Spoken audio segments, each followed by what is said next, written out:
Port is an internal developer portal company. It consolidates all the developer tools into one place, boosts the productivity and help with developer experience. The ICP are developers, DevOps engineers, SREs. We have both small companies and enterprise companies like GitHub, for example.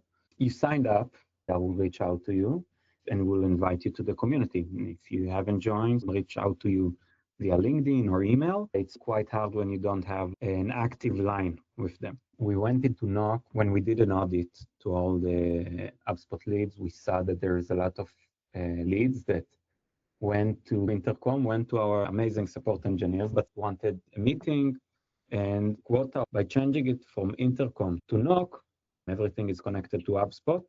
The leads are not getting lost, and the SDRs have meaningful conversation with the leads and help them with what they need. And if they want to book a meeting, they book a meeting.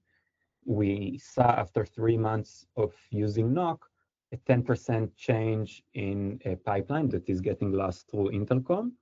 But with knock, we gained it back. Having meaningful conversations with prospects and customers, helping the SDRs to do a better job, close the loop faster. You can connect directly the support team or the salesperson.